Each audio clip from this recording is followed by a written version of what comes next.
What's up? It is the Sports Live on a Monday. Going to have another great week as the off season really continues. 1 week plus removed from the NFL draft, and the Titans have a rookie minicamp coming up at the end of the week, and we'll have coverage from St. Thomas Sports Park to see the new guys in their uniforms: J.C. Latham, Tavondre Sweat, and others from this draft class, and all the undrafted free agents, the UDFAs that were brought in by the team over the last week or so. But we will start out this week by discussing the event that was Friday night in downtown Nashville. Not the Morgan Wallen concert that Zach was at, but the live install recording with Buck Rising, our own A to Z Sports primetime host and 104.5 The Zone, with Greg Cosell and Titans GM Rand Carthon. It was an incredible night. We'll tell some stories from that and talk about the Titans' secret weapon that the rest of the NFL is sleeping on, and if this secret weapon can help the Titans return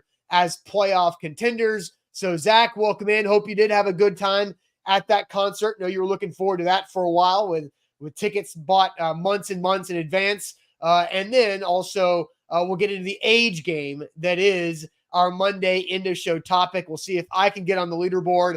Now we're like 2 full months into this leaderboard reset. I'm still empty, but every Monday, it's a new chance for me to get on there. So welcome and hope you had a good weekend.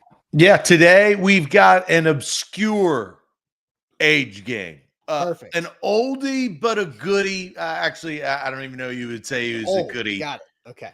But an oldie, or who knows? That's up to you to figure out what his age is. But it is going to be a curveball a little bit, but I think we'll have some fun with it. You'll at least know who it is. So there's that. A lot to dive into is I was not able to attend watching the how would you say this? The live podcast?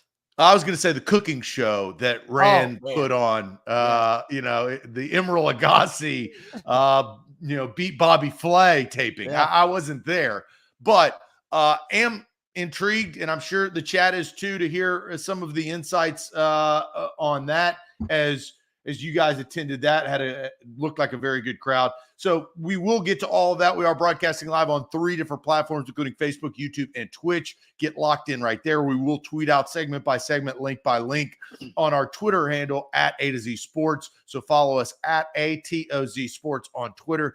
If you want to watch this show live streaming, the easiest way to do that is on YouTube. Go to YouTube, search A to Z Sports Nashville. Hit the subscribe button first. If you've already done that, thank you very much. But we also need you to like this show. It helps the algorithm and get this show in front of more and more people. You guys have been doing a great job of that. So hit the likes up in honor of King VC and everybody that wants to see this show grow as it has over the last several years, trying to get to 20,000 subscribers. So that always helps. And ring the bell, live alerts. When we go live, you get alerted. There's always value there on YouTube. So subscribe, like, and hit the alert button.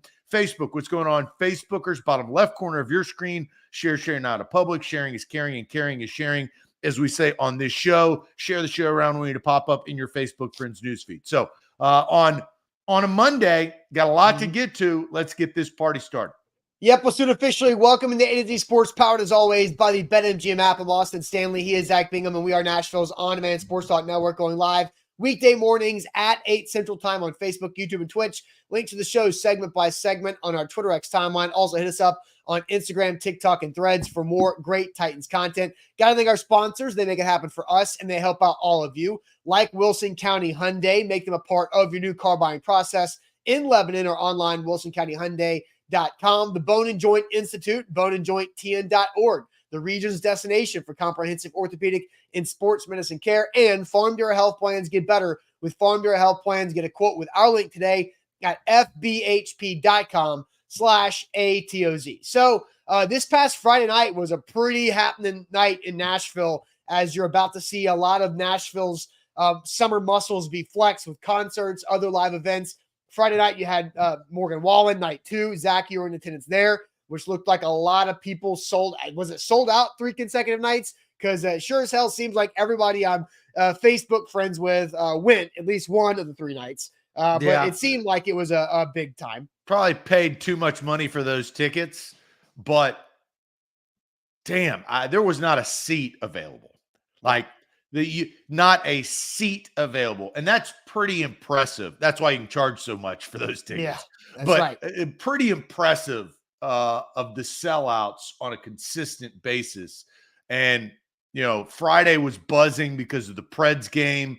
Yep. And so there was a lot of things going on. But yeah, Morgan Wallen pulled no matter what you throw over a balcony.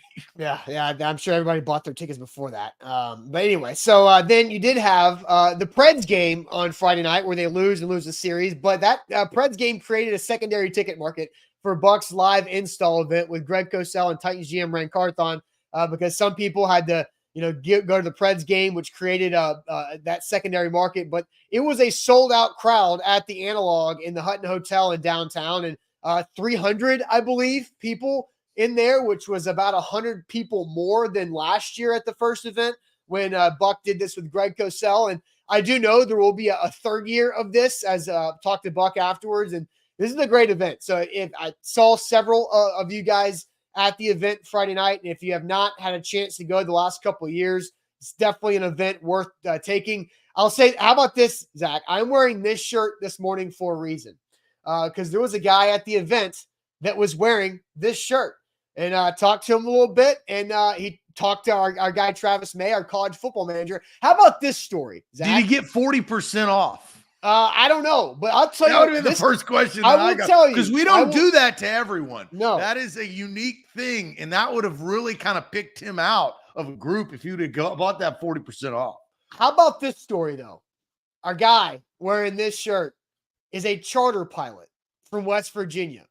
He decided to build his flight schedule around the Greg Cosell Rand Carthon event, got on a flight, flew a plane to Nashville to go to the event Friday night, and then had another flight to fly back home on Saturday morning just to make sure that he could go to this event. It is really great.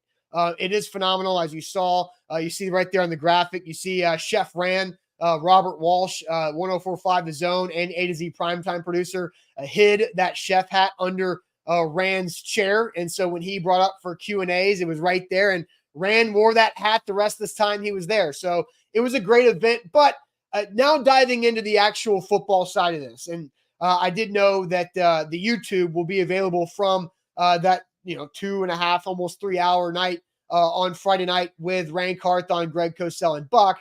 I do know that will be available later in the week on YouTube for The Zone, and we'll be able to share more stories.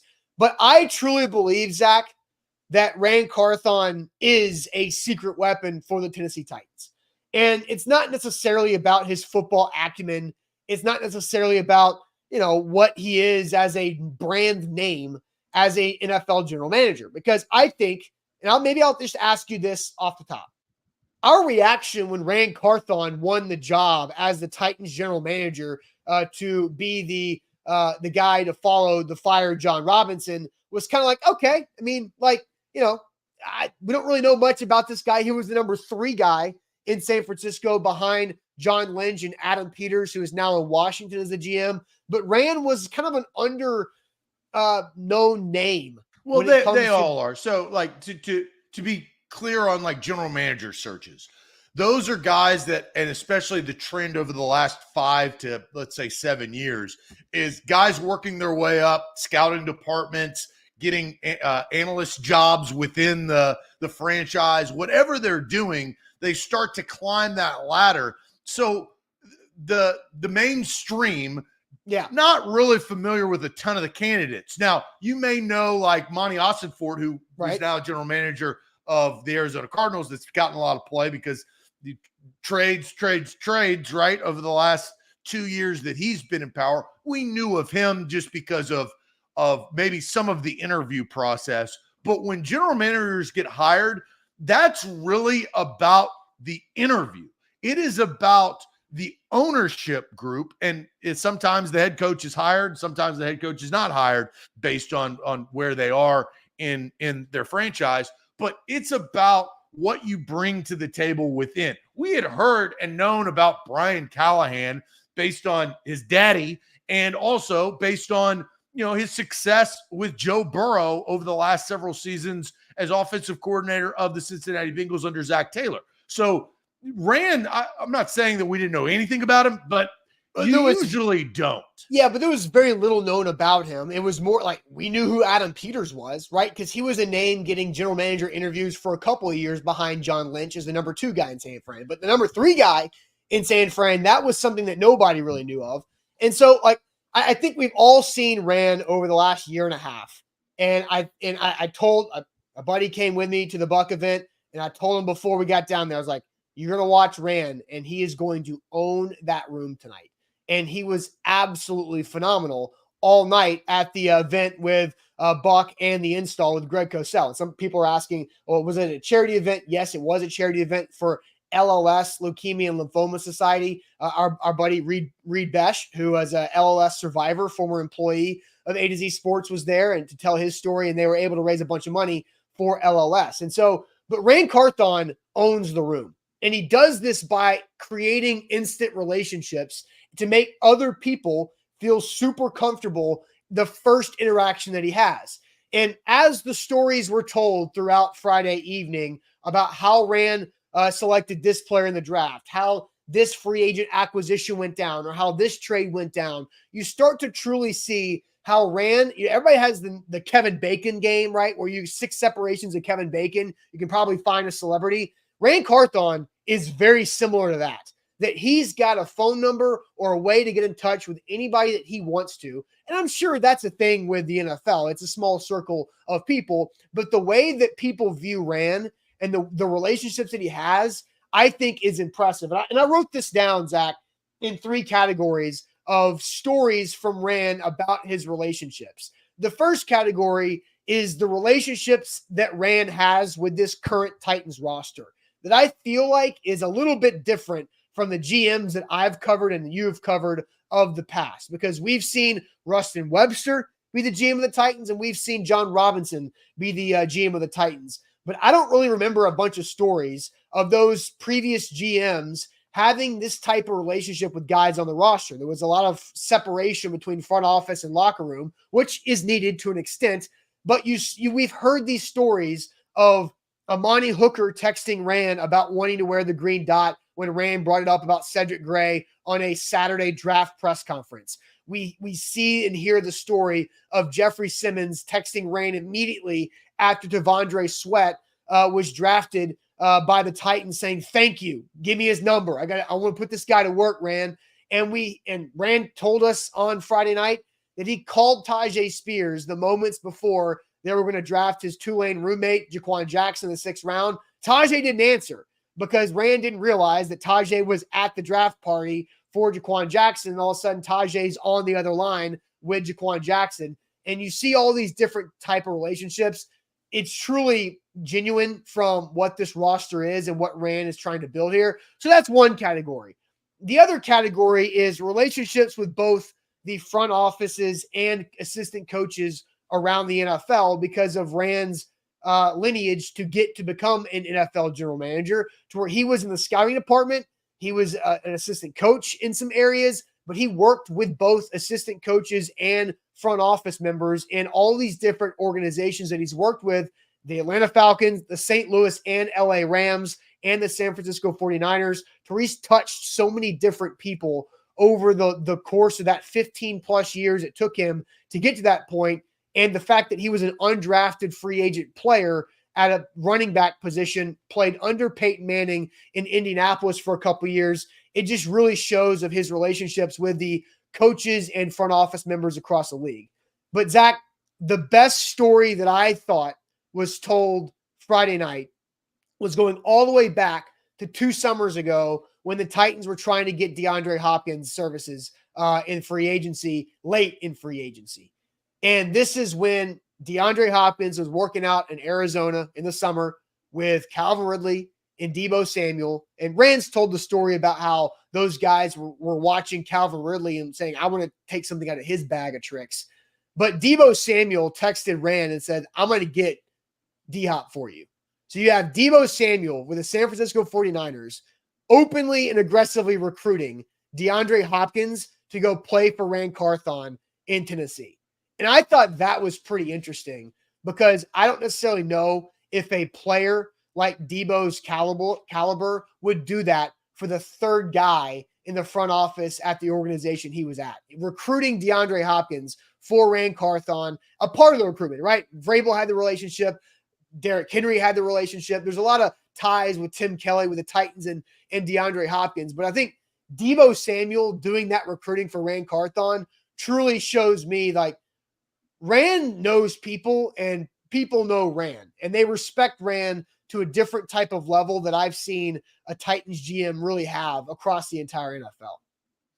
Well, I think a couple things taking away from what you just spoke on, there's in life, it's not what you know, it's who you know. Right. That's how this world works. To go get a job, you don't send your resume into a black hole that is the internet and apply. You go find somebody that is a part of the organization you want to work for. You email them, you call them, you find their phone number, you text them, you follow up, you continue, you sell yourself, and then you try to get a meeting. Or you try to find somebody, if you can't get a hold of that person, you find somebody that they know to then call, email, text, reach out to say, this is what I'm trying to do. Networking is how this world goes round, especially in the NFL and we've seen this, this is big money, right? I mean, when you talk about the recruitment and opportunity, you want to go for a winning team, but you want to help one another. When you're a player, get the bag. You want everyone to get the bag. Like in the NBA, everyone has the bag. The ninth player on the bench has the bag, right? So I do think that is kind of telling. And then to kind of go a little bit further with that, what it sounds like has happened, which is also valuable. When you, meet somebody in person or hear them speak in person, like you were able to do and 299 other people were able to do on Friday night with Rand, you get that intimate setting and you actually peel back the onion a little bit and you get to know who he is and you start to probably like him. And he's wearing the chef's hat. He's answering questions. He's open. He's candid. And so he's also wearing a t-shirt and sweatpants and tennis shoes. And he feels like he's somebody who is he's new school. Yeah, it's new school. You don't see guys, this is not business New York City attire walking down the Broadway with a tie and a trench coat, right? Like that. It's not 1983. Like he is the new era of general managers that brings that swag to the position that is a very, very important position. And it's not only about it's general management. It's about management. You got to manage the roster. You got to manage the salary cap. You got to manage the players and the coach and the coaches. You got to manage your relationship with your boss, the owner, the billion-dollar owner. There's a lot of things that you have to manage. And it sounds like Friday night, he was able to manage the PR of the relationship between him, his job, his franchise that he works for, and really the people, the P1s, as we say, that paid cold hard cash to donate for a good cause, but to go and hear him speak. That's an opportunity. And what it sounds like, you come back, and I saw Pistol Ramsey say, what's the secret weapon? What is the secret weapon? That's what I'm explaining. What it sounds like, he won you over in the 2 hours. And so now all of a sudden you think, I don't want to say differently of him, but you do. You probably hold him in a hell of a lot higher regard than you did Friday at 1:30 p.m. compared to today. Like I knew that Rand called Calvin Ridley and they had a conversation that helped win it over. But to hear Rand tell the story himself when he knew this was a paid crowd and not a press conference, and that'll be up on YouTube later about what led up to a 2-minute conversation between Brian Callahan, Rand Carthon, and Calvin Ridley that made Calvin Ridley said, I'm in. It shows you how quickly Rand creates a connection with everybody, whether it was somebody asking a question from the audience or just how he handles himself in that type of situation. He's very good. And like my buddy that I talked to, I was like, he's gonna be great tonight. He told a story. He looks over, he's like, yeah, you're right. Rand knows how to do this. And so let's go ahead and I'll show you his resume, because this kind of leads us to our first question for the audience today, because I want to ask everybody, what's your current approval rating percentage for Rand Carthon's first year and a half as Titans GM? So what's your current approval rating percentage for Rand Carthon's first year and a half as Titans GM? And I put together what his resume really is. And you see the three rookies from a year ago up there. They're the first, the second, the third round pick, and Skoronski, Levis, and Tajay Spears on the offense. And then the five biggest names from the free agent haul this year. And this doesn't include DeAndre Hopkins. That was the biggest name of last year that probably could have gone up there next to Tajay Spears. But you've got these big names at key positions across the entire league, and that Rand has been able to bring to Nashville. And I'm not going to include Latham or Sweat or any other rookie from this class because we don't know yet, but that's a pretty solid resume of 8 players plus DeAndre Hopkins to add in your first, 1.5 off seasons, and still money to spend to go. But we'll ask everybody in the chat right now, what is your approval rating percentage for Rand Carthon's first year and a half as the Titans GM? And we'll get to your answers here in a second. But first, Zach, tell everybody about Farm Bureau Health Plans. Yeah, FBHP.com. That's where to go for Farm Bureau Health Plans of Tennessee. They've been trusted over 75 years. The Tennessee Titans trust Farm Bureau Health Plans, A to Z Sports, the Nashville Predators, the Tennessee Volunteers, some very reputable brands here in the state. Trust Farm Bureau Health Plans, and you should too. Health, dental, and vision, 200 plus locations across the state of Tennessee. So you can find an agent that fits your needs to help you out, find your perfect plan for you individually or for your family. That's the best part. All you have to do is take a health assessment, then get a quote. It's about 24, 48 hours later, you get a quote, and then you decide. You can compare it to your current plan, your old plan, and, it can fit your lifestyle. That's the key for what Farm Bureau Health Plans of Tennessee provides to you. They've been in business. You can trust them. A to Z Sports trusts them. That's Farm Bureau Health Plans of Tennessee, FBHP.com/A to Z. And with BetMGM, you always know you can win big. It's playoff season in both the NHL and the NBA right now, and a great chance to jump on the BetMGM train with Zach and I by using our first bet offer promo code. That is ATOZ Sports. So sign up with that bonus code ATOZ Sports, and you get up to $1,500 back in bonus bets if your first bet misses. So go big with it, and you're going to be okay, because you're going to hit it big like Zach did a few years ago when he was only $500, up to $500. Now up to $1,500 back in bonus bets if that first bet misses. BetMGM and Games to remind you to play responsibly. Visit BetMGM.com for terms and conditions. 21 or older, Tennessee only. New customer offer. All promotions, subject to qualification, other requirements. First online money wager only. Rewards issued in eligible bonus bets that expire in 7 days. And for problem game of sport, call Tennessee Redline 800-889-9789. All right, so I'll throw up Rand Carthon's resume once again here with the 3 rookies from a year ago, and then the 5 veteran acquisitions, the bigger name acquisitions this year, and Snead, Ridley on the left, then Tony Pollard, Lloyd Cushenberry, and Awuzie right there on the right. And asking the question, and Zach will send you the chat, what is your current approval rating percentage for Rand Carthon in his first year and a half as Titans GM? Zach, I'll send you to the chat. Yeah, Darius says, what's the scale? It's like the presidential approval rating. So 0 to 100.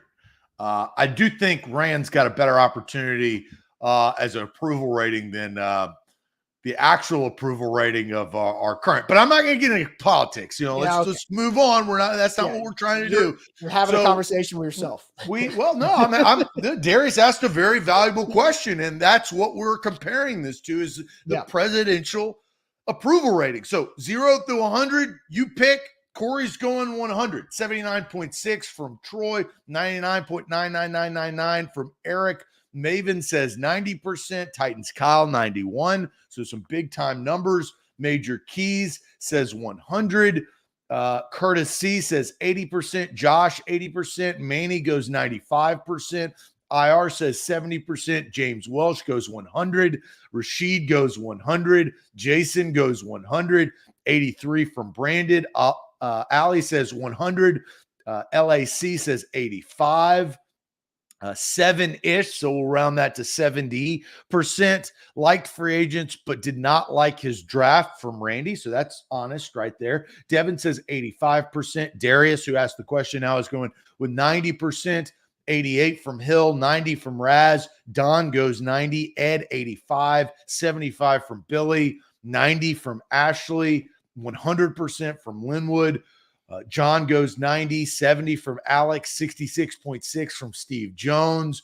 Tiffany goes 90%. Jody goes 87. So a ton of high numbers coming in on the chat. Got a lot of 95s. Dylon goes 84, 85 from Boyd, as does Jay, 81.09 from Joshua.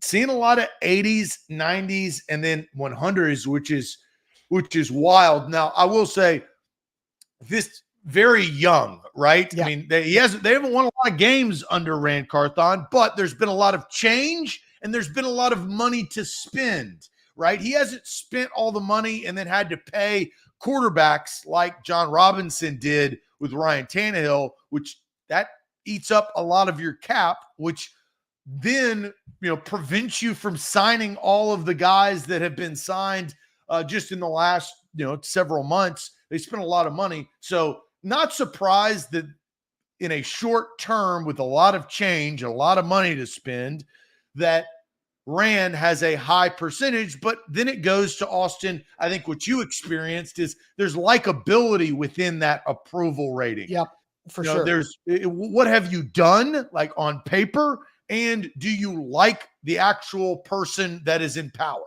Yeah, and so what do you think the average was from the chat comments that you read there, Zach? Probably like 80, probably 84, 86. Yeah, pretty high up there. You're talking like B to close to B plus type of range there in the first year and a half. So I think I did see a comment as I dip into what my approval rating percentage will be for Rand here in a second. Marcus says he's already done more in 1.5 years than John Robinson did in 4. I think that's where the amnesia, not talking about the guy on YouTube that watches the show, but amnesia, the condition of Titans fans for forgetting the early years of John Robinson, because Rand Carthon's going through that right now, right? Because it's easier to do the job when the team sucks and to get better. It's easier to go from bad to respectable, from bad to competitive. It's easier to go from bad to good in the NFL. Where it's tough and where I think John Robinson and Mike Vrabel could not figure it out is the old cliche from, 2019's training camp, from good to great. It's that whole thing, that where the error is in the margins. Everything is right there, but you have to be perfect nearly in some of those decisions. And after you pay a quarterback, after you pay Derrick Henry, that's where things get tighter and your bad decisions show up harder. When you are paying a quarterback like they had to pay Ryan Tannehill, like when you're paying Derrick Henry, a running back, $12.5 million on average, and other players on the roster are getting a bunch of money, that's where your mistakes show up even louder, is when the margins are thinner. Well, and Jody's right. I mean, J-Rob was hot out of the gate. He drafted Derrick Henry, Kevin Byard, Jack Conklin. Boom, First draft. Boom. Yes. Like those 3 players all got big contracts. Derrick Henry was one of the highest. He got a team-friendly deal. Yeah. But $50 million. Let's just say $50 million, right? Right. On the second deal. Kevin Byard, highest paid safety in the league at one point. 70-ish, right? Yeah. Jack Conklin went to the Browns and got a massive bag, right? Yeah. Because he didn't re-sign with the Titans because of some injury. But you talk about out of the gate. Now, it progressively got worse as the years went by. There's no doubt about that. But, ran in a short amount of time. There's still a wait and see process. That's why this question is tough for me. But there is approval ratings. I think that's why we set it up that way. There's approval ratings of the president year 1 compared to year 4. That's how it works. Sure. Where did they go? Did they stay at the same rate, or did they tank, or did they go? Are they a better president 4 years later that earn another term, right? Yes. And what did they inherit? And I think John Robinson inherited more of a clean slate than Rand Carthon, because John Robinson was never. You think? I think would John disagree. Robinson. I think John Robinson. Well, because he had he was hired simultaneously with Mike Mularkey as the head coach, so you had that to start with, and they were not in cap hell. Like when Rand Carthon inherited a head coach that had been here for 5 years, they were over the cap by like but we all knew that. See, this is where I'll push back. We all knew going into last year that was going to be Derrick Henry and Ryan Tannehill's last season. No, I don't know. You knew you were going to have $70+ million. You got an additional like 30 from the NFL in salary cap. You're making my point. A better start. You're making my point for me is that John Robinson inherited a clean slate with a fresh head coach, with a young quarterback that showed some promise as a rookie, and money to go spend ASAP with the number 1 overall pick that they traded back with. Right? He got to really build from the bottom as soon as he took the job day one. But he didn't get to pick his quarterback. Hold on. But Rand had that might be fair. That's right? the biggest thing for me. Well, it's a good thing. That's John not Robinson. Clean. That's not clean. It's when you inherit a quarterback that you have to go, because he's the number 2 overall pick in Marcus Mariota. John Robinson didn't pick that. Now he picked the job that had that.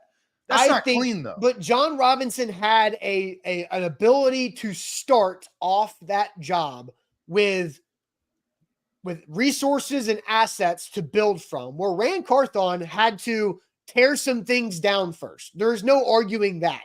He had to cut players. He had to get under the salary cap and then figure out what is the goal for 2024 with a head coach that does not want to lose, like all head coaches. But they were pretty easy decisions. Like he knew that last year was going to be soft in free agency. You're going to pay a lot of money to your backs, your quarterback and your running back.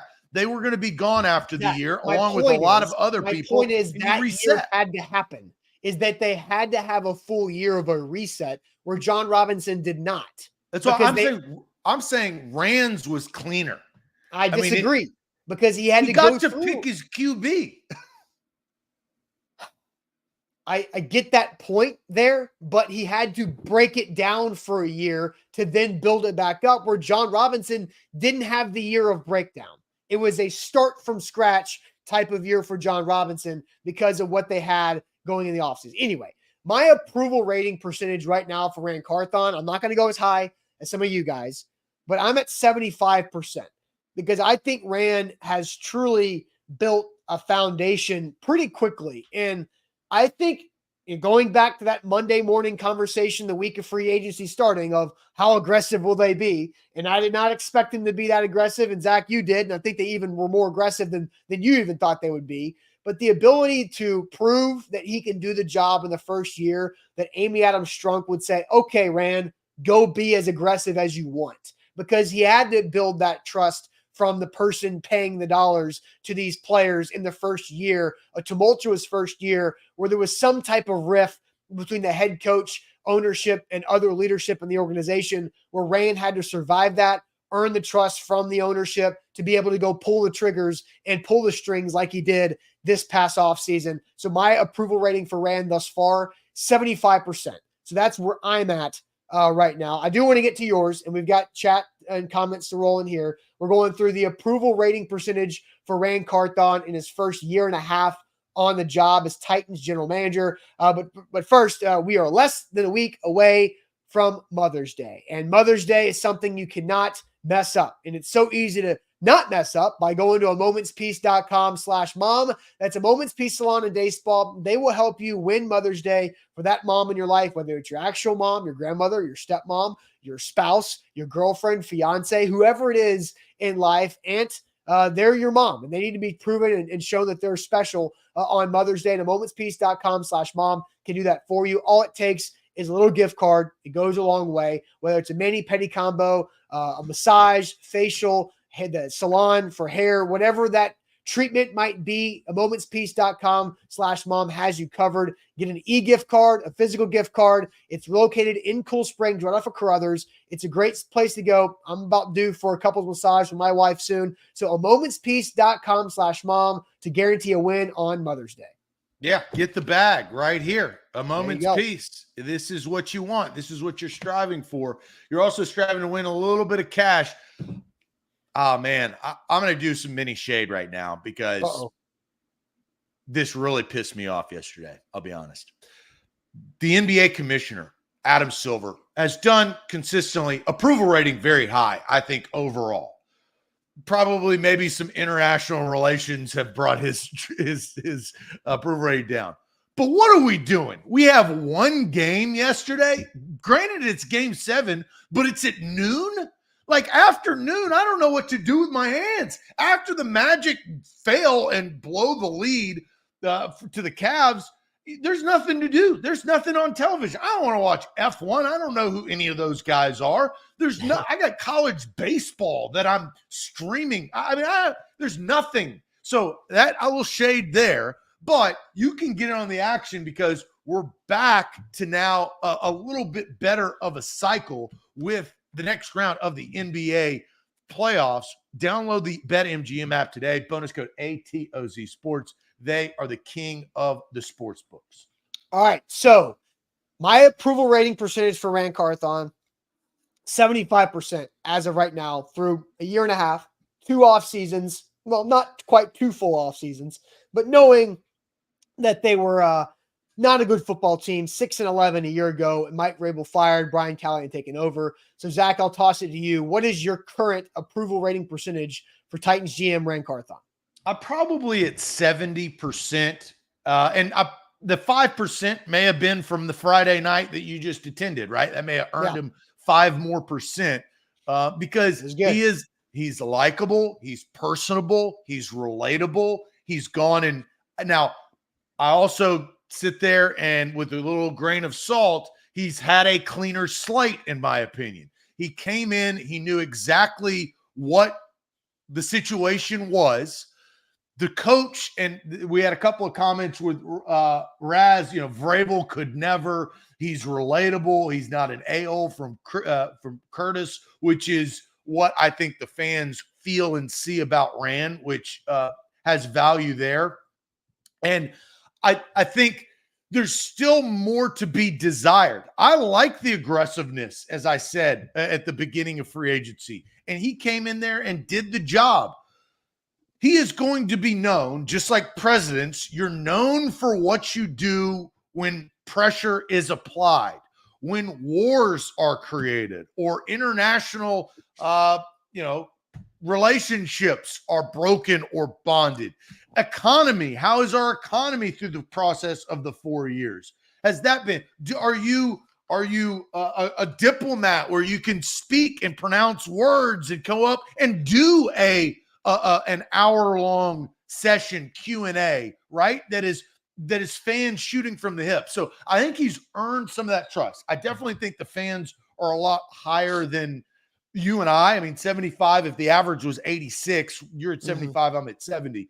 He will be known, though, for his draft classes. So this is a too early approval rating. Sure. I can't, you're not going to get the benefit of the doubt because you were just not a very good football team, right? You just picked top 10, and he was a part of that, right? Will Levis showed some flashes, but he also got hurt twice because he couldn't protect him, right? So you go and you start, what I did like is you went and drafted a tackle to protect him, whether he was valued as a top 10 pick or whether he wasn't.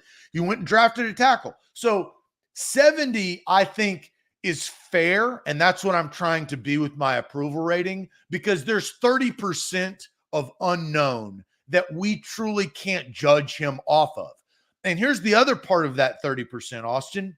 The AFC South is a lot more difficult than when John Robinson and Mike Vrabel were in power, when the Texans were going through 3 to 4 years of disarray because Deshaun Watson was trying to get a massage, right? The years that the Colts were going through guys that used walkers to go in and out of the facility at quarterback.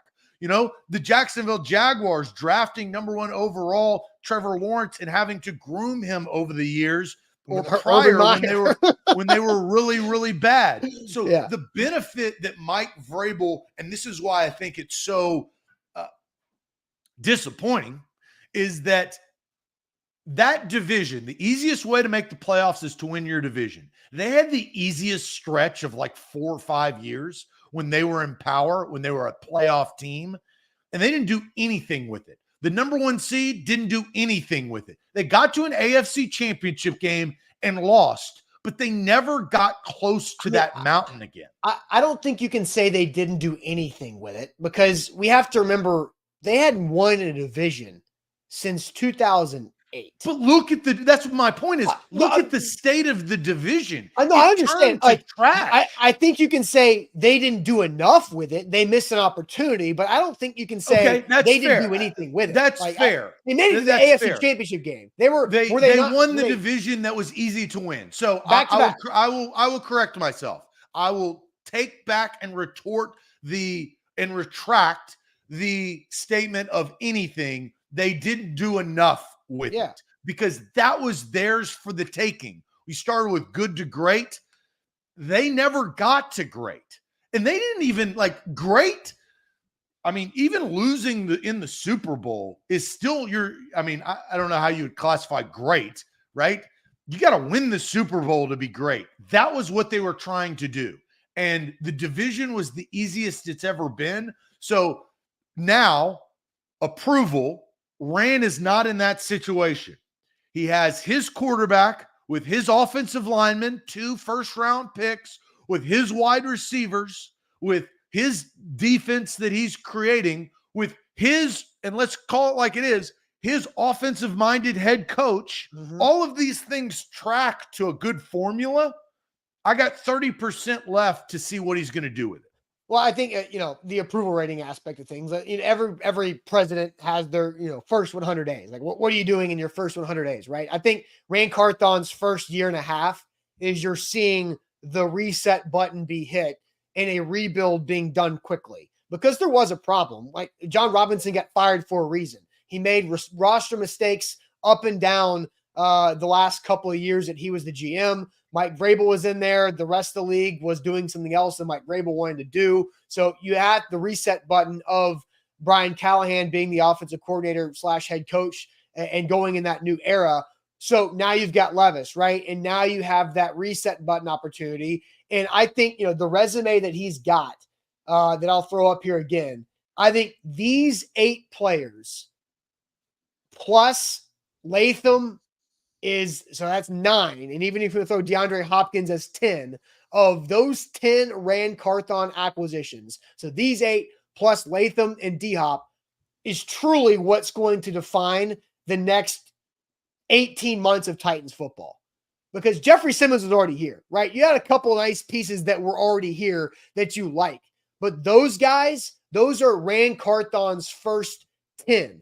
And how can those 10 lay a foundation to create not just the next 18 months, but the next window of truly being a contender in the playoffs and trying to get to the great, where the previous regime fell just short. They didn't do enough with that opportunity. They did some really, really good things. And John Robinson, we cannot forget what those really good things were, because of the multiple GMs before him were unable to win a division, and they did it 2 years in a row.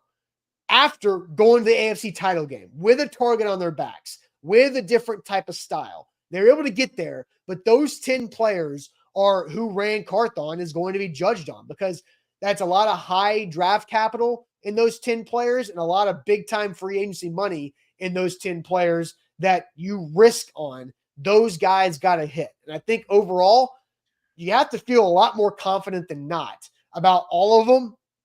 Obviously, Levis is the key cog in all of it, because he's what makes it go. Well, and Ty says your question didn't include wait and see, Zach. You are judged based on certain criteria as a general manager. Okay. First and foremost, wins and losses. Let's start there. If you win a lot of games, that is key, right? So you have to win to keep your job. Your head coach, right?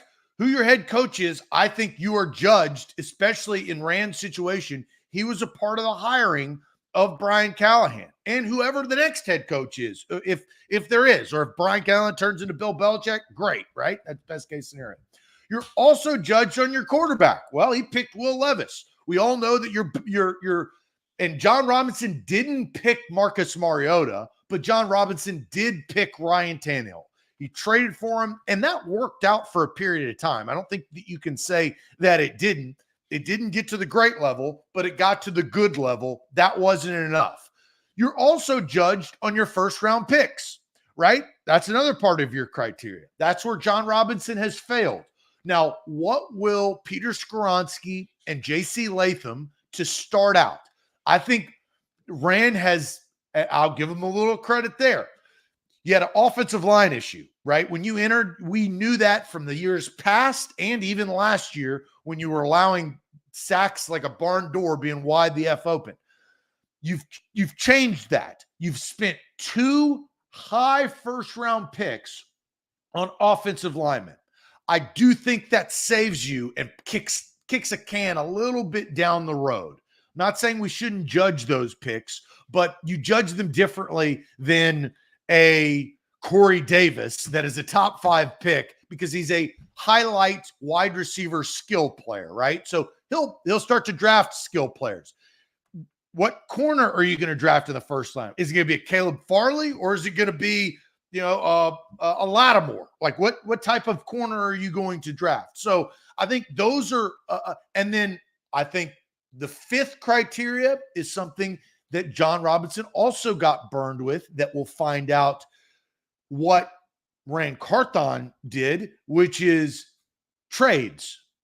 Are you going to trade away A.J. Brown and then he's going to be the highest paid wide receiver in the league because he is a consistent 1,000 to 1,400 yard wide receiver that catches touchdowns? Snead, was his price too large? Is he worth the money that the Titans end up paying and, giving up? They traded for an aspiring contract and re-signed him, right? So like that, we knew what that was. But what type of player will Snead be? So you're judged on, let's say, 5. That's why it's difficult for an approval rating a year into this thing because you can't meet wins and losses. Yeah, he's lost more games than he's won.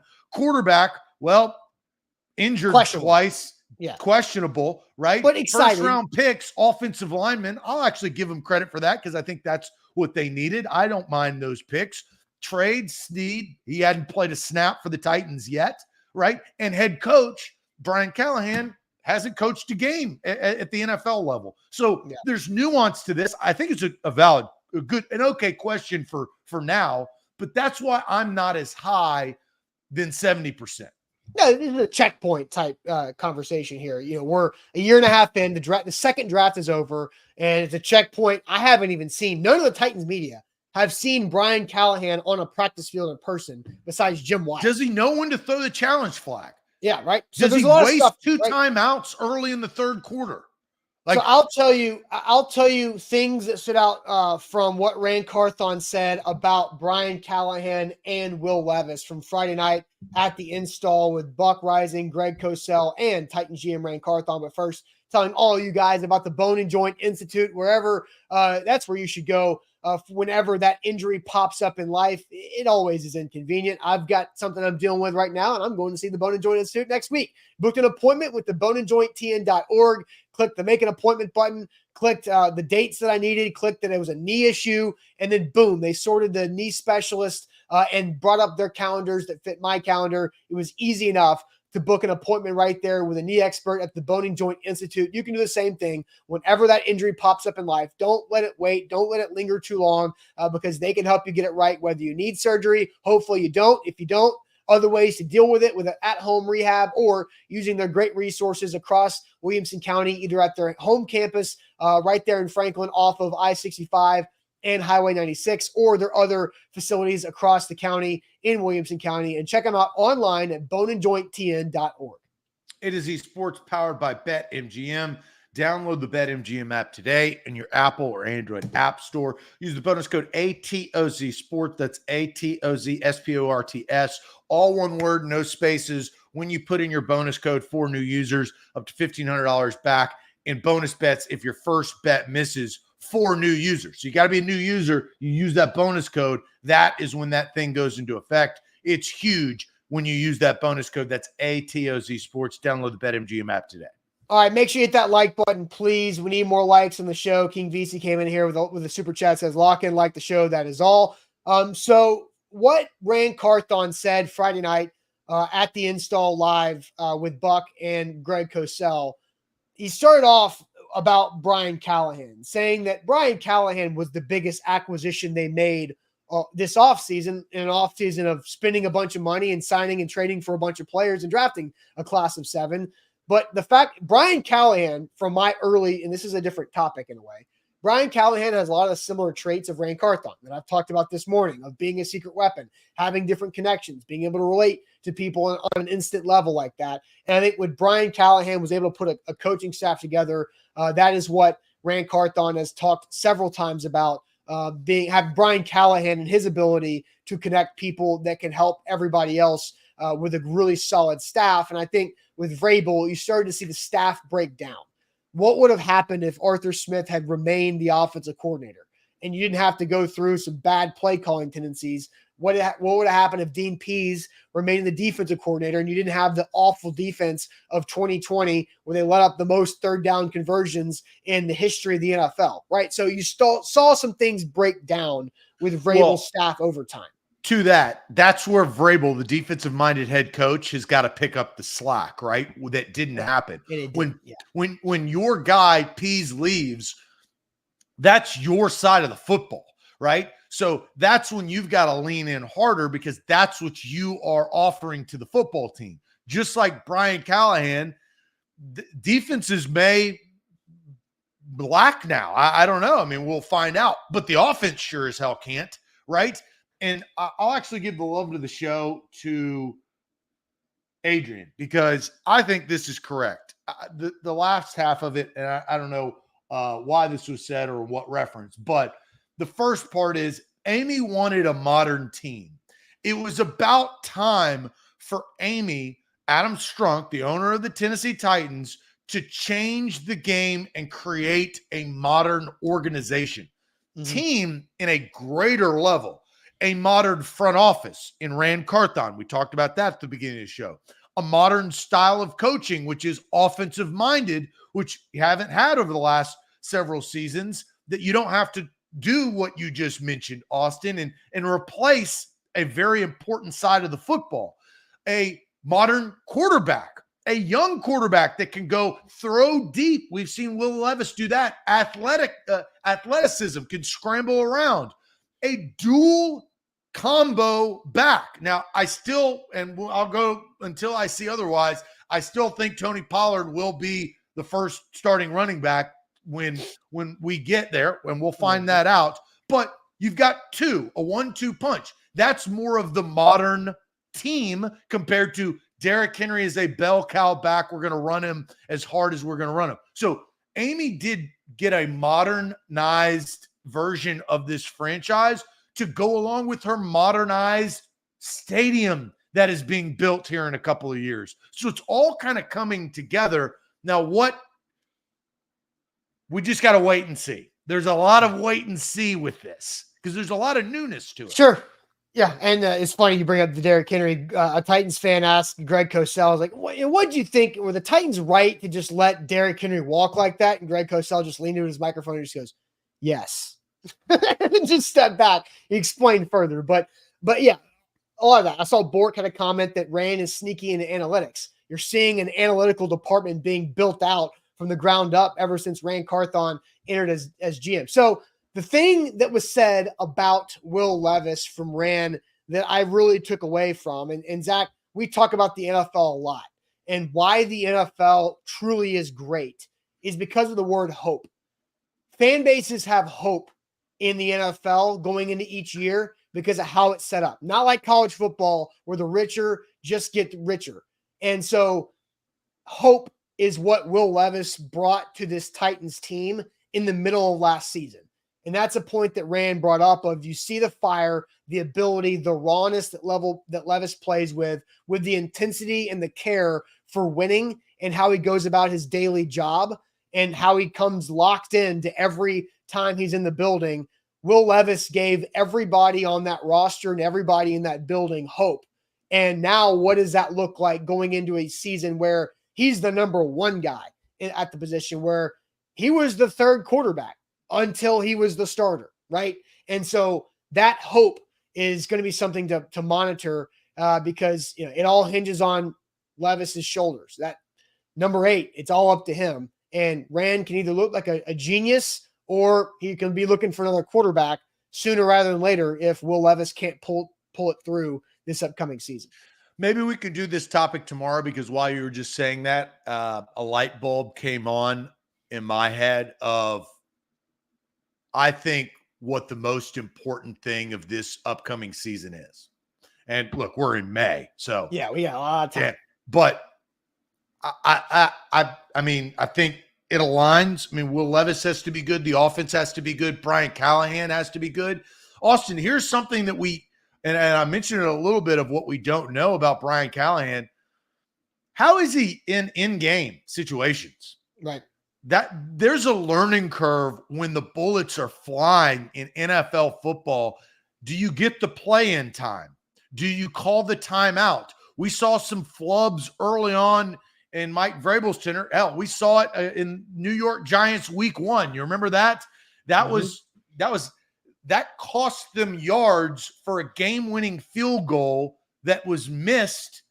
Maybe that doesn't happen if the 4 minutes prior, like I'm talking about like real 4 minutes, not time clock 4 minutes, happens differently. So I think we're going to have to figure this out as we go, but we all know that Will Levis has given a ton of Titans fans hope, because you got a glimpse. It's not a mystery.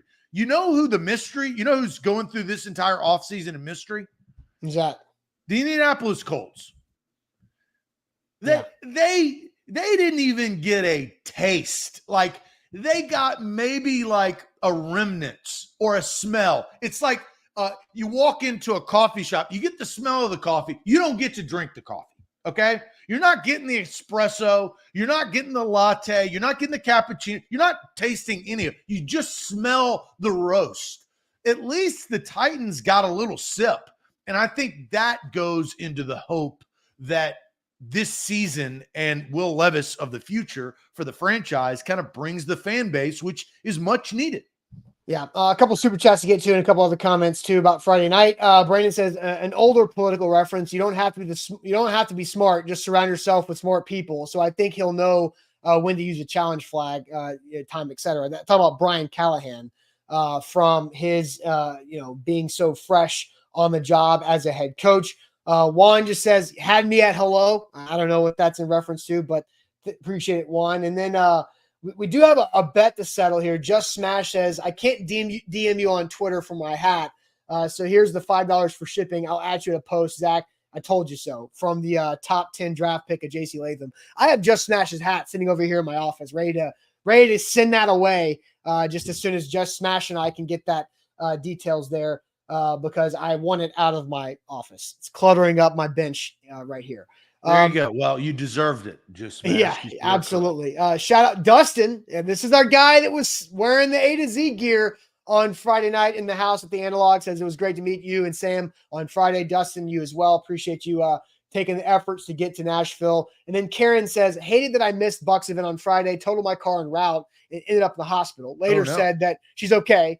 Concussion, maybe some broken ribs. Karen, I was curious because I knew you were going and I didn't see you there, which I thought I was going to see you, but glad that you're okay and sorry that you had to miss it. And I'm glad that it seemed like a lot of that could have been a lot worse. So glad that you're here this morning. And Patricia, who's also in the chat today, talked to her Friday as well. But that event is unique. And Greg Cosell doesn't do live podcasts in any other NFL city or any other city. And there's definitely not another NFL fan base that gets a live podcast with their GM a week after the draft. Doesn't happen. And I think that's where what Buck was able to put together with Cosell and Rand, the Zone, and the team at LLS for Leukemia Lymphoma Society, very, very special. And for everybody that went, it was great time. And there will be one next year, Buck said. we'll see if Rand's approval rating can be strong enough to where he's there again next year, because it was an easy one to talk through with Rand this year. We'll see how this season goes to see how transparent he will continue to be. New relationships are usually good relationships, right? Oh my gosh, we're so in love. It's, as time goes on and more draft picks are accrued and more decisions are made, and that's when the approval rating starts to. So that's why I don't want to start too high. You don't want to start too low, because I don't think Rand has earned some brownie points. This rebuild, whatever you want to label it, is accelerated. I think it has an opportunity to be a year ahead of where I truly expected it to be. Don't we agree that the NFL's rebuilds are getting quicker and quicker and quicker? By design, right? The NFL doesn't want teams to be in the cellar for too long, right? They want teams to have hope. Keyword, hope. That's where it's important. Several people are asking, where can you watch it?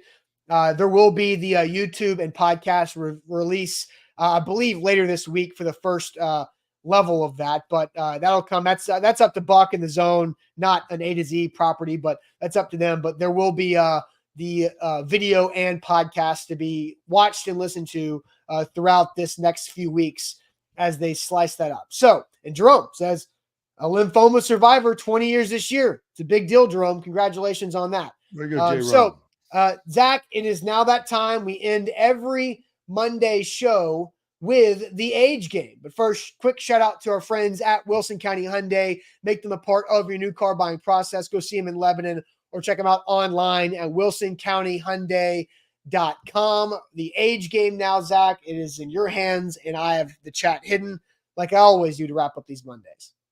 Yes. So this is one that somebody you have not heard of in quite some time.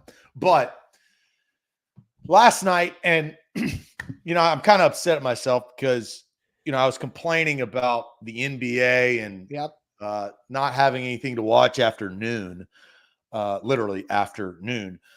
And I was thinking that the Tom Brady thing was going to be stupid. I was like, there's no way that that's going to be entertaining. And then I started to see some of the clips kind of roll out, and they made me laugh. And so I then avoided watching any more clips, and I'm going to watch it in its entirety and take it in as a whole. So I think it got some good promotion via social media. But it got me to think, Tom Brady. I mean, I know how old Tom Brady is, so that would be a little too easy. But let's go back in the Rolodex and let's find out how old one of Tom Brady's backup quarterbacks was. So I was like, okay, all right, let's go there. And I was like, what's the most obscure backup quarterback? Well, I'm going to go with two-time Super Bowl champion Rohan Davey. How old is Rohan Davey right there? LSU and Patriots backup quarterback Rohan Davey. He could sling it. He was a tank, hard to go down. But also that is the question. Rocking that linebacker face mask too. Be quick, but don't hurry. How old is Rohan Davey? I thought that was all right. Somebody I hadn't thought of. So, Rohan Davey. I know because of the recent comments that came out about Tom Brady saying he'd be ready to go if a contender wanted him to come back. I want to say that if Tom Brady came back this season, he would be 47 years old. I think that's correct based off of that recent podcast. Rohan Davey, what years was he at LSU? Was he between Jamarcus Russell and the guy who was the guy that was the Titans backup for a couple of years that rocked number 8 too? Like, I feel like Rohan Davey was like an two-time Super Bowl champ though. So he had to win 2 championships behind Brady.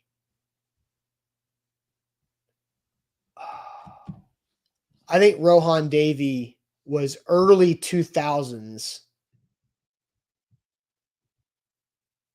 before Matt Mock, who I was trying to think of. Matt Mock. Matt Mock beat the Vols in the 2007 SEC championship game. Rohan Davey was before that. So I'm going to say Rohan Davey is 44 years old. Final answer. 44 years old. I will say I did this. This LSU picture is, if you see on the bottom left corner, that's a shade of orange.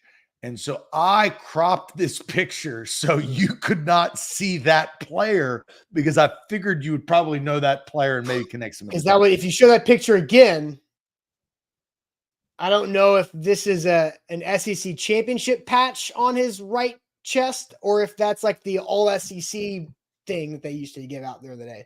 So I know Tennessee played LSU in the title game or in the SEC title game a couple times in the early 2000s. I still stand by my 44 years old. I think that's a pretty solid guess. Final A to Z is going 44 years old. Let's go to the chat. Be quick, but don't hurry. This is how we do it.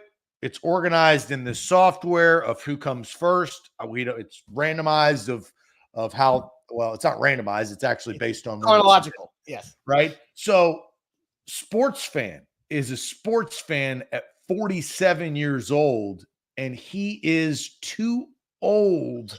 Mm-hmm. That is incorrect. Cost 66 says 45. That is incorrect. But not too old. Lou Man says, I'm going to say 49. That is incorrect. JR, 50. That is incorrect. The correct answer comes to us from American Toff, because Rohan Davey is 46 years old. 46. Close. I mean, you're a roundabout, but a roundabout's only work when you're driving around in circles trying to get to another area. So, American Toff, who is a new champion of the age game, and look, you got to be quick because now we don't get any other guesses, and there was a lot of guesses, so you got to be quick, don't hurry.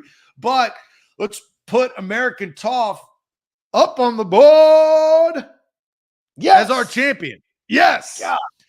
American Toff, you got that correct. He is 46 years old. Rohan Davey. I'm probably not going to hear about Rohan Davey. Or that's one of those things where you mention Rohan Davey and then like in a week, somebody's like, oh man, Rohan Davey. I think I know where I messed up. I think Rohan Davey played against the Vols in the 2001 SEC championship game. And that would have made him slightly younger by a year or two than Tom Brady, where I had it like the 04 LSU Tigers. I think that was my mess up there. So before we wrap, let's see if this would have been any help to you. This is the full picture of Rohan Davey, if I can get it to load, of Rohan Davey with the Tennessee Volunteer in the background that I had to crop out. Would this have helped you? Probably. Who is that? I don't know who that 56 is, but with the jerseys, it would have made me go older than 04, because that's a very much a 99, 2000, 2001 type of jersey with the big numbers. That could have helped a little bit. I don't know who 56 was in that spot. But man, what a bummer. Rohan Davey, do you know what his listed height and weight is? 6'2", 245. That's a thick dude right there. That is a load at quarterback. There you go. Well, hey, another week goes by. Congratulations to American Toff. better luck next week. Yeah, I know. This is really grinding my gears. All right, that'll be it for us. Make sure you do like King VC says and hit that like button out the door. Please like the show before you go. It always helps us out and makes us have bigger and better conversations. So like the show before you go. Buck Rising live tonight for A to Z Sports Prime Time at 7. And we'll see you guys tomorrow morning on a Tuesday. Appreciate it as always. Adios.